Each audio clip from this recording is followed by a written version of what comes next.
O amplificador tem correção de graves e controle de volume.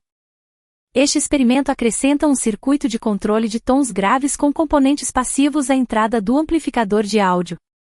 Também se oferece a opção de modificar o ganho do amplificador acrescentando componentes entre os terminais 1 e 8 do circuito integrado LM386. O circuito. O circuito tem duas partes claramente diferenciadas. À entrada, está o circuito corretor de tons realizado com componentes passivos, quer dizer, os resistores R3 e R4, os capacitores C6 e C7 e o potenciômetro P1. Se o potenciômetro P1 tem o cursor colocado ao redor dos 10K, o sinal de entrada não sofre quase nenhuma variação. Pelo contrário, se baixarmos este valor, reduziremos a frequência de corte do filtro e atenuaremos a uma frequência cada vez menor. No entanto, se aumentarmos o valor do potenciômetro, a frequência de corte aumentará e se notará menos o efeito da diminuição sobre as baixas frequências. O sinal de saída do controle de grave se aplica ao amplificador através do potenciômetro POT, para variar o nível de sinal e dispor de um controle de volume. O amplificador tem um ganho de 20 quando os terminais 1 e 8 do circuito integrado são deixados sem conexão. Se conectarmos entre estes terminais um capacitor de 10 microfarads com a polaridade indicada, obteremos um ganho de 200. Se quisermos obter um ganho de 50, podemos conectar a rede formada pela resistência R2 e pelo capacitor C5 conectados em série com os valores de 1K e 10 microfarads, respectivamente. Funcionamento. O controle de tons não é colocado aqui sem motivo. Esta disposição é muito clássica, de tal forma que sempre que quisermos utilizar este tipo de controle deve ser colocado entre o sinal de entrada, que pode ser gerado, por exemplo, por um leitor de CD, cassete, sintonizador de rádio etc., e a etapa amplificadora de potência.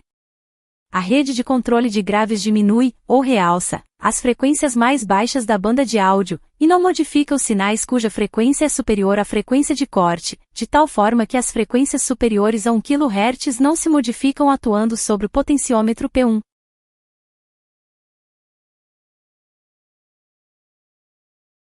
Quando o cursor do potenciômetro está situado de maneira que haja 10K para R4 e 90K para R3, não se modifica o sinal aplicado à entrada. Levando o cursor em direção a R3, diminui a atenuação que este circuito exerce sobre os tons mais baixos da banda de áudio. Girando em direção a R4 aumenta a atenuação sobre estes tons.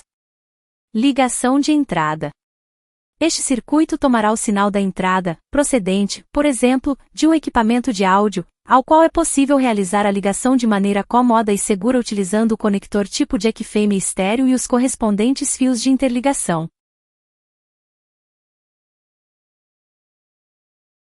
Dos dois sinais de entrada do conector estéreo, canal direito e esquerdo, só usaremos um deles, já que o nosso amplificador só admite um sinal, é mono, de forma que somente conectaremos o comum ao negativo de alimentação e um dos dois canais à entrada do controle de tons, resistência R3.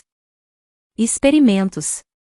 Se provarmos o amplificador sem esta etapa corretora, observaremos que tem um ganho determinado. Ao incorporar esta etapa corretora e ser esta passiva, se introduz um enfraquecimento em toda a banda que pode nos obrigar a aumentar o ganho do amplificador. Este aumento de ganho pode ser realizado, como já explicamos, uma vez tenhamos conectado o sinal de entrada de um dos canais, colocando entre os terminais 1 e 8 os componentes antes indicados para aumentar o ganho a 50 ou a 200, dependendo do que seja necessário.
Nunca desista.